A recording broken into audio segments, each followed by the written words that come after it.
This sermon is from the series Psalms, God's Songbook for All Seasons. It contains sermons preached at Crossway Church over a number of years. One of my favorite bands, well, I guess he's not technically a band because it's Crowder, David Crowder, and is a song in his album called Exile called Dash. And I got to admit, the first time I heard it, he does it with Toby Mac, and so there's a good rhythm to it. I won't try and sing it for you.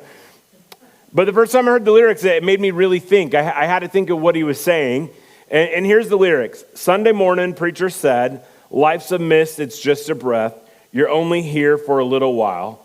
He talked about his daddy's grade. It read 1910 to 98, but the years between there are just a little line. Got me wondering what I'm chasing. Don't want another minute wasted. There's a day we're born and a day we pass, and in between there's just a dash. What on earth am I doing? What on earth am I doing? It's a powerful song, actually, and it's one that I think makes us think. I begin my sermon this morning recounting that because the reality is that we are going to face a psalm that's going to very much do the very exact same thing. If you came here today hoping to finish the book of Revelation, I'm sorry. I know many of you would like me to continue it, but I'm going to put it on the shelf for a little bit. For the next 3 weeks, we're going to look at the Psalms, Psalm 39, Psalm 40, and Psalm 41. Here at Crossway, we like to just preach through those. And then for Advent, which is the beginning of Christmas, we're going to actually look at Matthew's Christmas story. And we're going to continue to preach through the book of Matthew for the first few months of the year. I'm choosing Matthew because I think it actually relates to Revelation. Matthew has this theme that has the kingdom of heaven here on earth. And I think it's a good reminder for us. And so, one, we get to look at a different Christmas story. Usually we look at Luke. And after that, we'll look at the rest of Matthew. Don't worry, we'll probably pull Revelation back out sometime. Here at Crossway, we like to put some books on the shelf and we come back and forth. When I read books, I have multiple books at the same time, and I guess sometimes we preach through the longer books the same way here at Crossway. But we will be looking at Psalm 39. So Psalm 39 is, this is what it is. And what I have here is finding God in the brevity of life.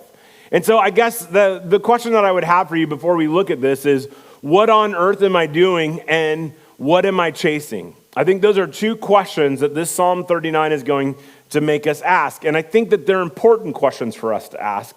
And I think that it's important for us to wrestle with as we try and figure out how this whole faith impacts our life. Psalm 39, we're going to look at all 13 verses. This is the word of the Lord. For the director of music, for Jeduthun, a psalm of David. Now, Jeduthun is mentioned in in 1 Chronicles 16:42 as a worship leader in the tabernacle. And so it appears that David wrote this psalm maybe later in his life when he was actually the king, when he had the authority to write it for somebody like that. And it's meant to be sung. And so that's important for us to notice because, yes, it's very personal. This is David's story, but he wants this story to be repeated so that it goes into all of our hearts and it sinks deep within. And so this is the psalm itself. I said, I watch my ways and keep my tongue from sin. I will put a muzzle on my mouth while in the presence of the wicked. So I remained utterly silent, not even saying anything good, but my anguish increased. My heart grew hot within me. While I meditated, the fire burned, and then I spoke with my tongue. Show me, Lord, my life's end and the number of my days. Let me know how fleeting my life is. You have made my days a mere handbreadth. The span of my years is now as nothing before you. Everything is but a breath, even those who seem secure. Surely everything goes around like a mere phantom. In vain they rush about, heaping up wealth without knowing those it will finally be. But now, Lord, what do I look for? My hope is in you. Save me from all my transgressions. Do not make me the scorn of fools. I was silent. I would not open my mouth, for you are the one who has done this. Remove your scourge from me. I am overcome by the blow of your hand. When you rebuke and discipline anyone for their sin, you consume their wealth like a moth, and surely everyone is but a breath. Hear my prayer, Lord. Listen to my cry for help. Do not be deaf to my weeping.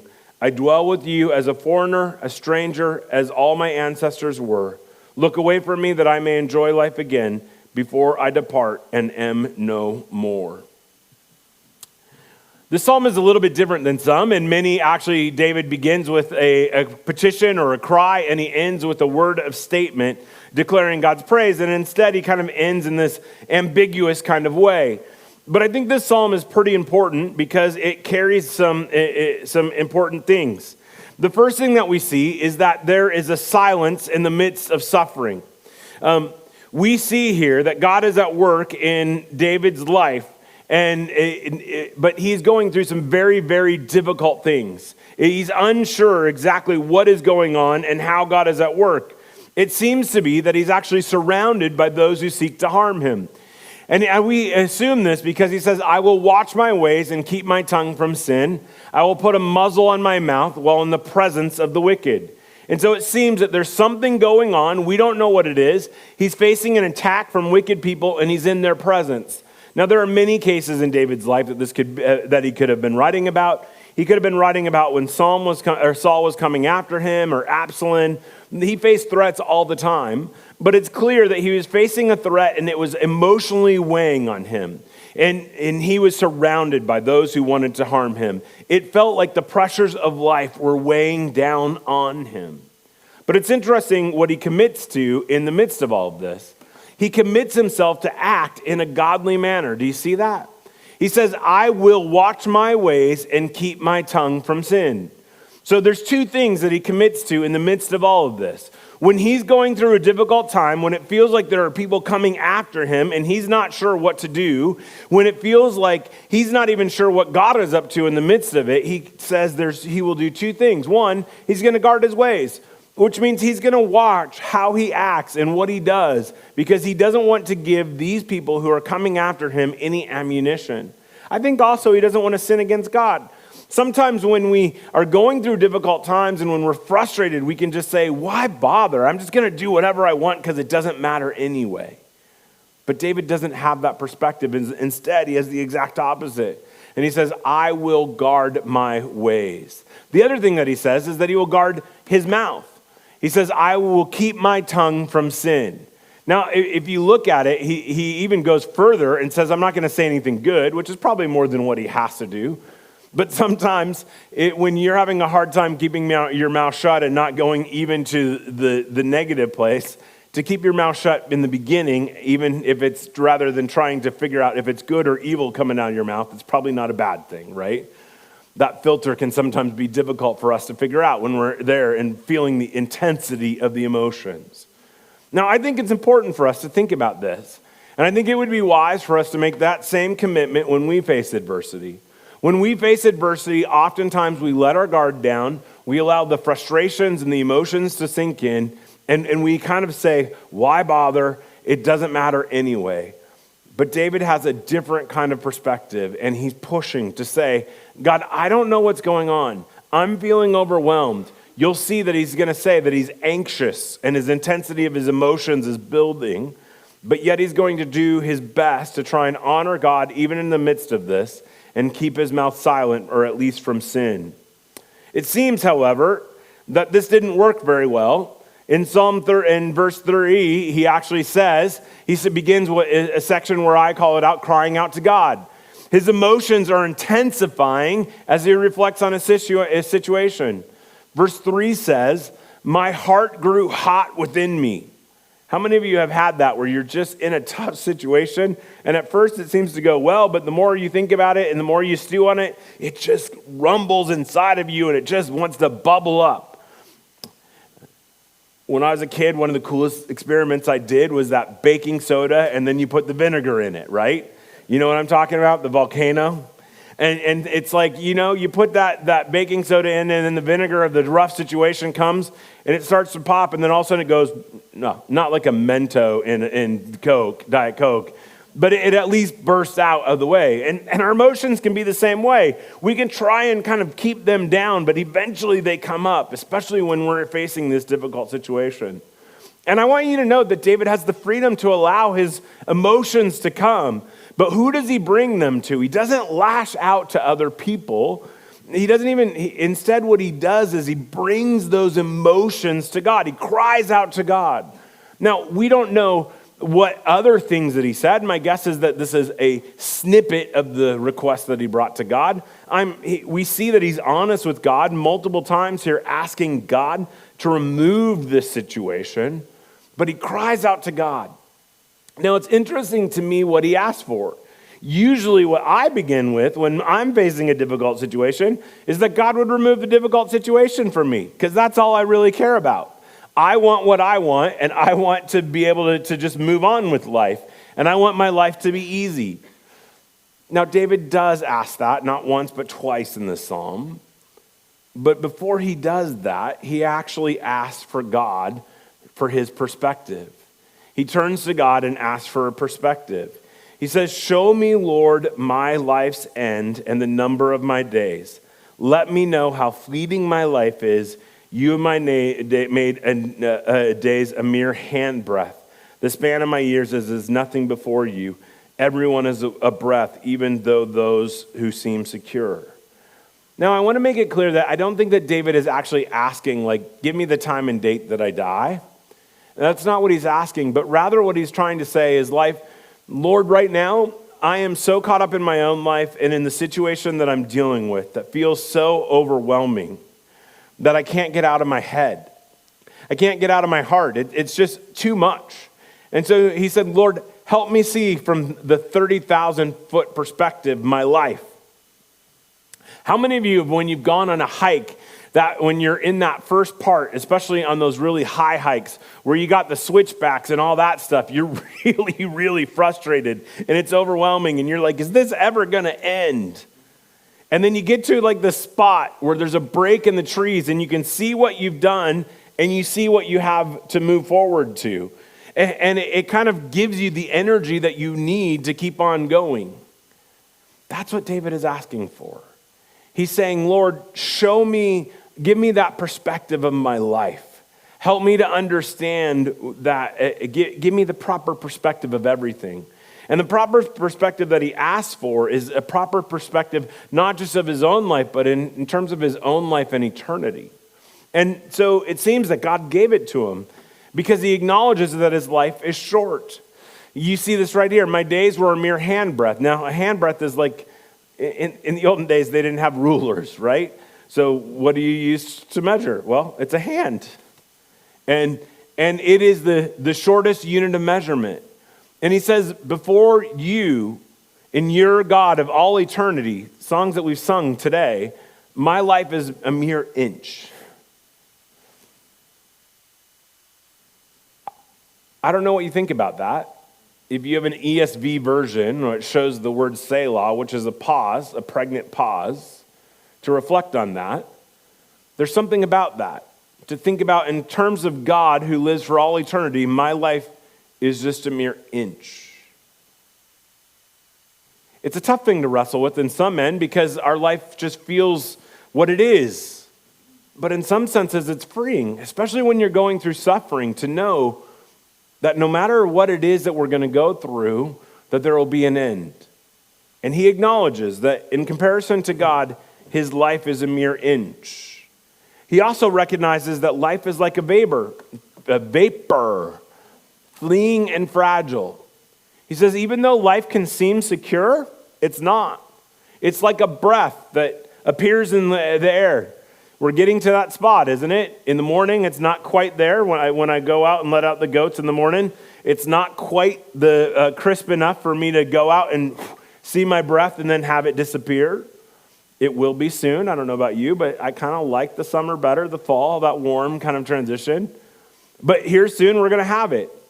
And he says that's what our lives are. Our lives may feel secure, and we may think that we can bank everything on everything around us, but that's not what it is. It's a mere breath that, poof, appears, and then it vanishes in a moment. And then he comes to a conclusion as he thinks about those two things. What on earth am I doing, as David Crowder says and Toby Mack says? What's my purpose? How am I feeling this thing that God has given me? Am I building it on things that last, or am I building it on those things that are just as fleeting? And he realizes that people can often spend their life chasing shadows.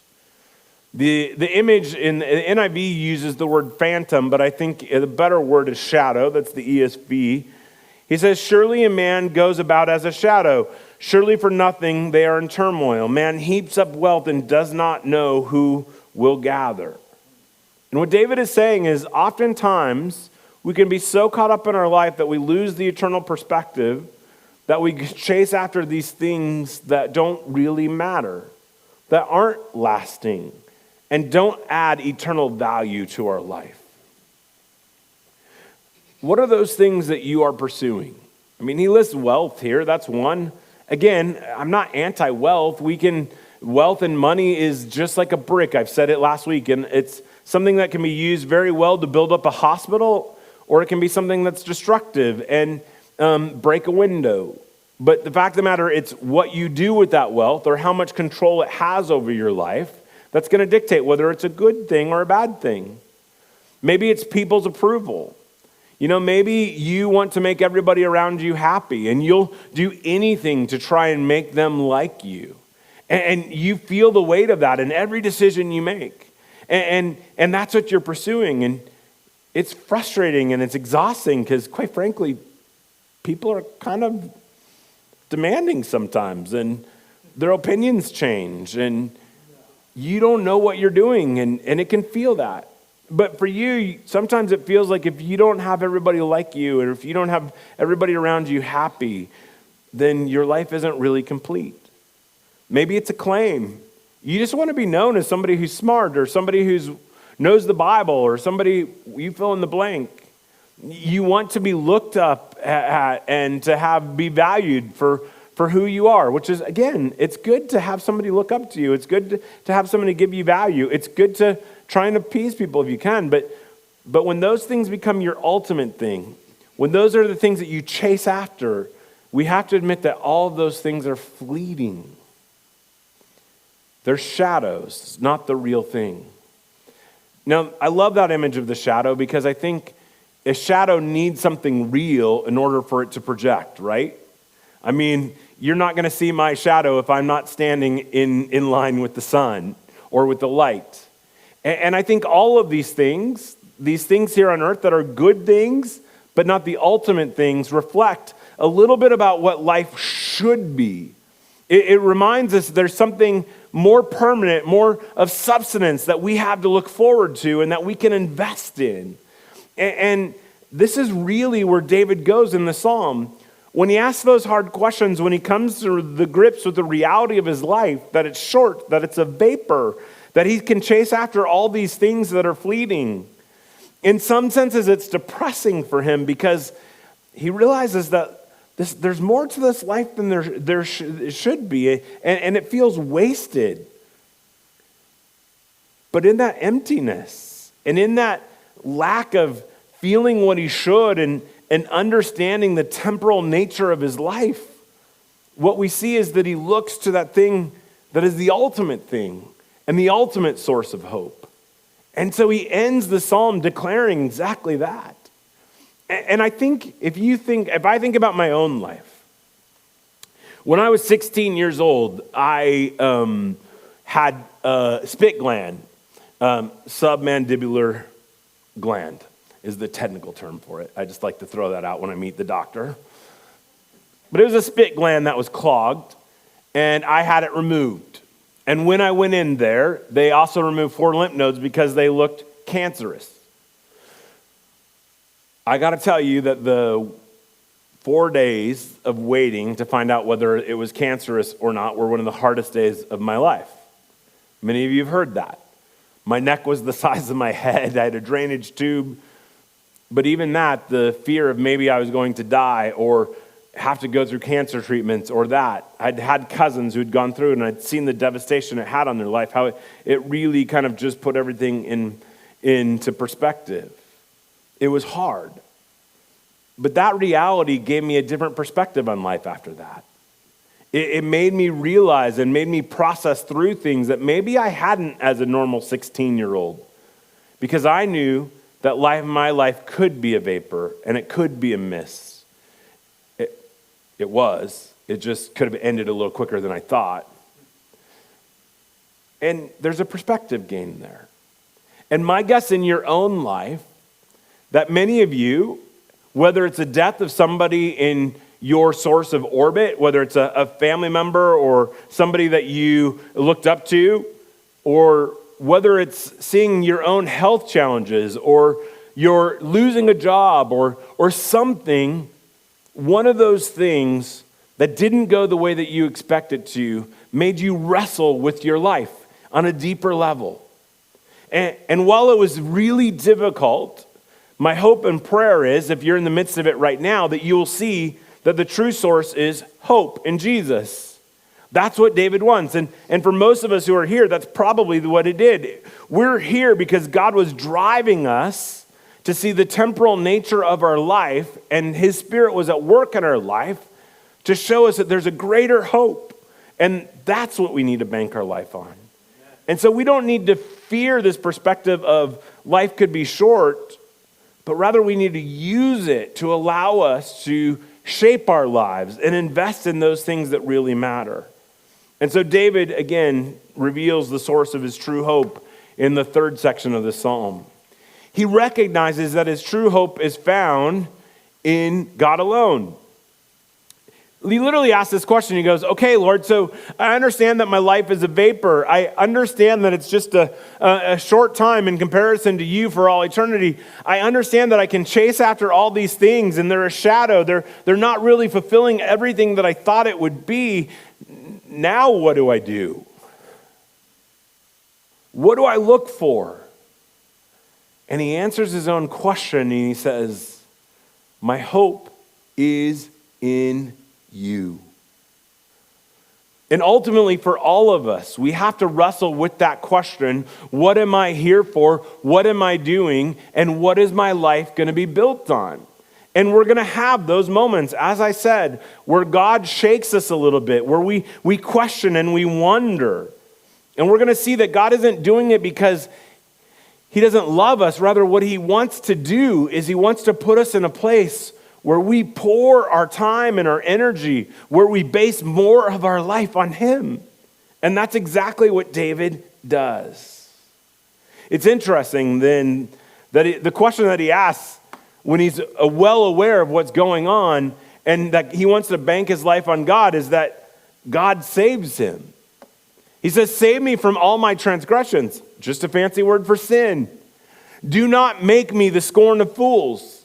He says, Lord, I realize that I've been searching after all of these different things, that my life hasn't been grounded. I haven't had the right perspective. And I've messed up.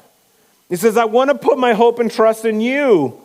And the first realization that he has in realizing that he has to bank his life on something deeper is, I'm a failure and a messed up dude.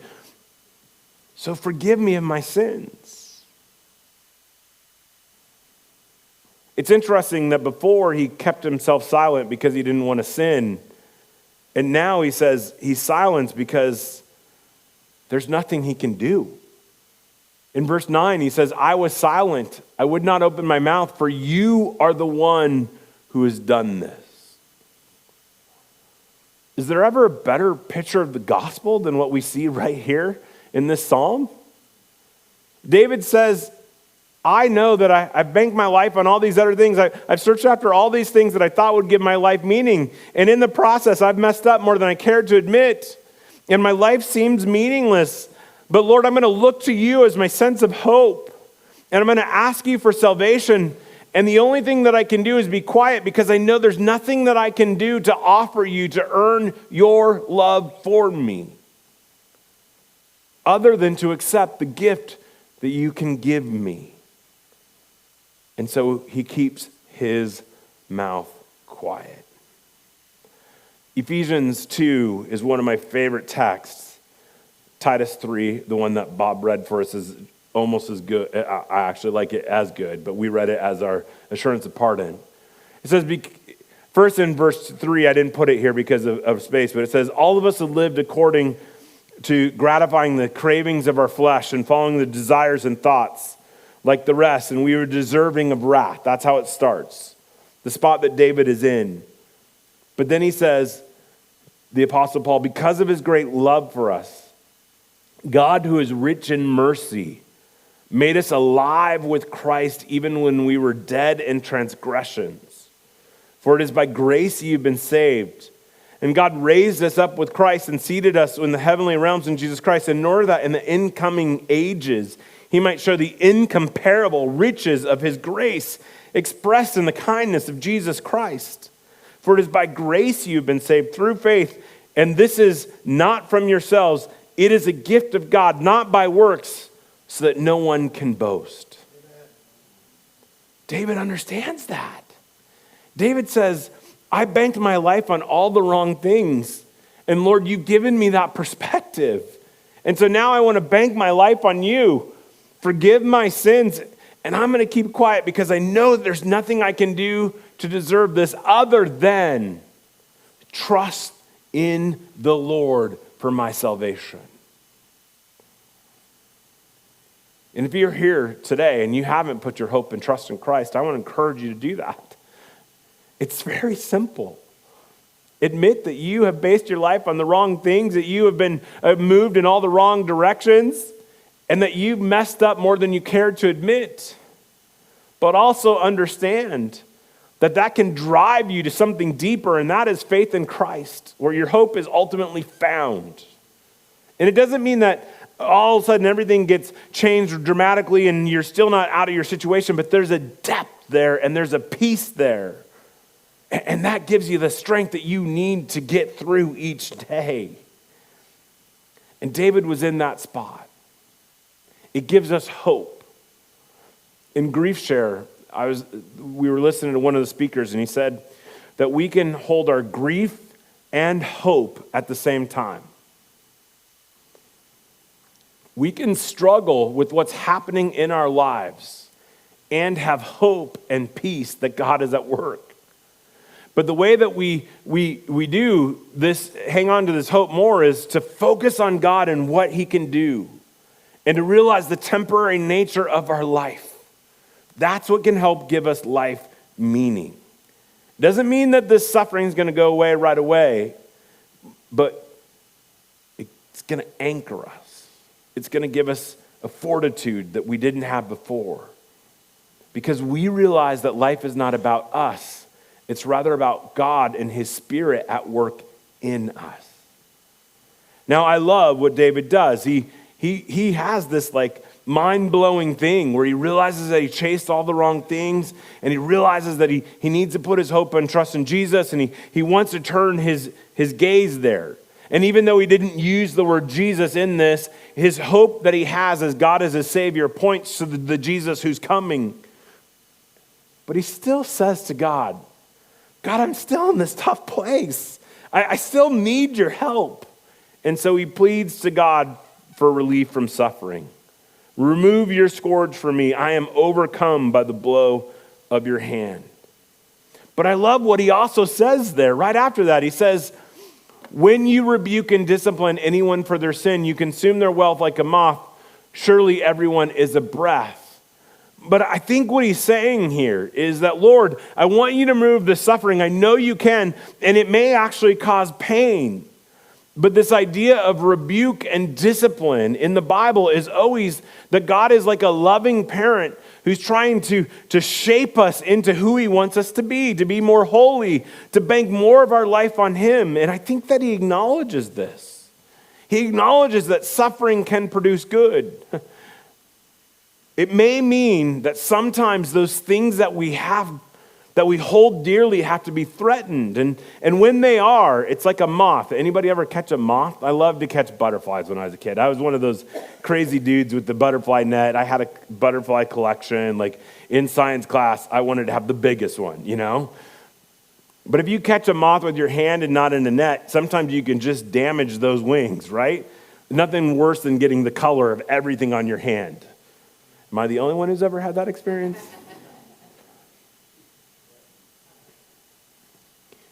They're fragile. And sometimes we sense our own fragility. And we sense our own fragility when those kind of things are attacked.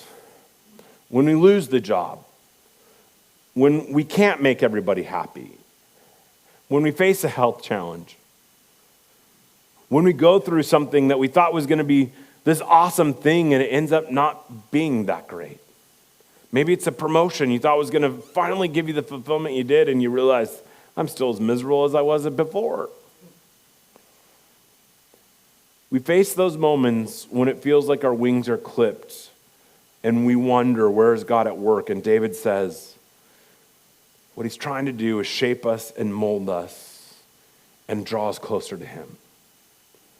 And quite often, as we've said before already today, it is when those things that we value most are threatened, we see how they let us down, and it gives us this existential kind of crisis.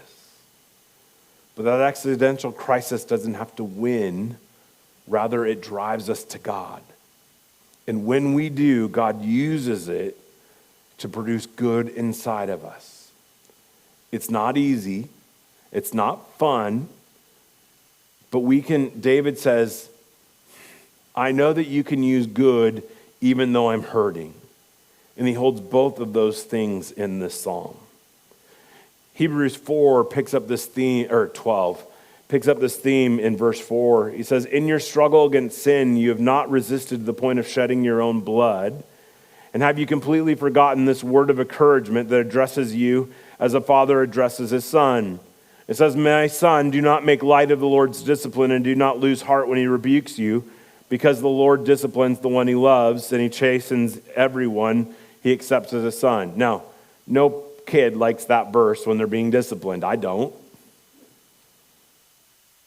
But the perspective that the author of Hebrew is trying to say is that God is your loving parent. And he wants you to bank more of his life on him than on these shadowy things. And so he may allow certain things to come into your life, things that feel like they're harmful, things that it feels like it's shaking your life to the ground, and you don't know whether you're not going to be able to get up. But the Spirit of God will be at work in you, guiding you, directing you, and helping you to overcome that. God knows what you need more than you need it yourself. If there's anything I need to know, it's that. God knows the better plan for my life than my own plan, even though I like mine better. And so when we face those moments, that's the question we got to ask ourselves. Are we going to trust it? He says, endure hardship as discipline. God is treating you as his children. For what children are not disciplined by their father? If you're not disciplined and everyone undergoes discipline, then you're not legitimate, not true sons and daughters at all. He says, if your father cares about you, he will discipline you. That's just the reality of it. Moreover, we all have human fathers who disciplined us and we respected them for it. Maybe not at the time. But how much more should we submit to the Father of the spirits and live? They disciplined us for a little while as they thought best, but God disciplines us for our good in order that we may share in his holiness. No discipline seems pleasant at the time, but painful. But later on, however, it produces a harvest of righteousness and peace for those who've been trained by it. And then, I don't have it here, but I love how Paul ends it. He says, therefore strengthen your feeble arms and weak knees, and make your way paths and follow the Lord. That's what David realized. He realized in the midst of his pain and suffering that he's going through all these things and it shook his life, and he realized the temporalness of his life. He realized that he's chasing after these shadows, and the thing that it did wasn't separate him from God, rather it drove him to God. And it anchored more of his life there. We constantly need those course corrections. You know, it's like when I drive on when I plug in GPS and I make a wrong turn, it always tries to tell me to go left or right or, And we need that in life sometimes. We need those course corrections, and God gives it to us. But again, we see that David is, again, honoring this situation that he's going through his heart, and so he cries out again for help again. And when we go through difficult times, we can be honest with God and share our pain. God, this is really hard.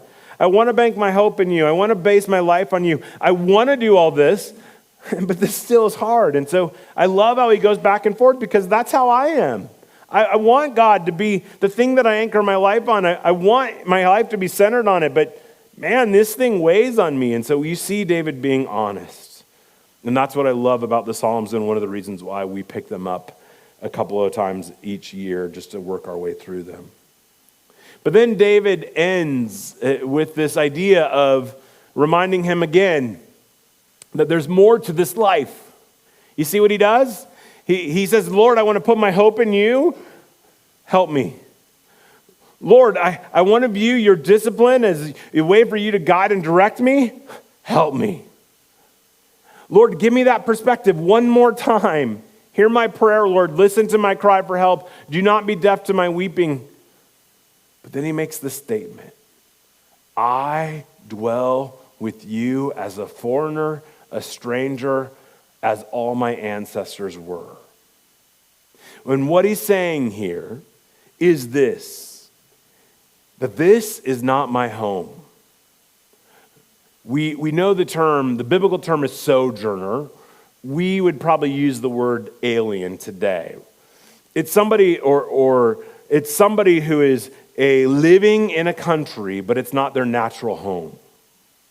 And what David says, the realization that he's come to, is that I don't have to let the shadowness of life and the temporariness of life weigh me down. I have hope in you because there is more to this life. This life is just my temporary home. And I live with you for all eternity. He reminds himself of this because the things of life are weighing him down. And sometimes it's a good reminder for us. It can be, we need to be careful because we can use this sometimes too glibly. But there's a depth to this. We need to say, Lord, this weighing me down and help me understand. Help me understand that this life is just temporary. Help me understand that I am an alien, a stranger, a foreigner on this earth. And help that to shape and mold me and direct my life more. And we see that this is a prayer that David writes and he wants his people to learn. That's why he has them sing it. That's why 1 Peter 2 says, Dear friends, I urge you as foreigners and exiles to abstain from sinful desires which wage war against your soul, but live such good lives among the pagans that even though they accuse you of doing wrong, they may see your good deeds and glorify God on the day that he visits us. Do you see how we operate on a different spectrum? Because this is not our home. We serve a different king and beat to a different drum. Again, I love the balance here of David asking for help and then crying out to God. And again, he ends with, I think, a request again that God would just lift him up from his affliction. Look away from me that I may enjoy life before I depart, and I am no more. He understands that this life will end, and when he does, he will be with God because of where his hope is. But he still asks once again for God to lift up his afflictions and remove them from him. And so I think this gives us a good challenge for us in this text, that we can feel the same thing. When we suffer, we can ask God for perspective. Lord, help me to understand. Help me to understand. Give me proper perspective on my life, that it's more than just what's here. Help me to understand that my life is short, that my life is a vapor, and help me to bank on those things that really matter, which is ultimately my hope in you. Help me to view everything that we're going through as you guiding, directing my life and helping me grow. And even though it doesn't feel like it, help me to see that you can bring about positive things. Maybe you can think of it this way. Lord, help me not waste my pain. Help it shape and mold me in a positive way rather than making me bitter and angry and defeated. Help me to have that eternal perspective. But also, Lord, just help me. Help me because it's hard. And I need your strength. And I need you to help me overcome this. That's how David ends. In a spot of looking to the Lord once again for help, for his ultimate salvation, and his help for the challenge that he faces that day. May that be how we face our challenges as well. Let's pray. You have just watched a sermon from Crossway Church in Battleground, Washington. We hope that you enjoyed it, and we'd love to have you come join us for a worship service on Sunday at 10 a.m. at 311 North Parkway Avenue in Battleground, Washington. If you'd like to find more information about us online, you can find it at crosswaychurchwa.com.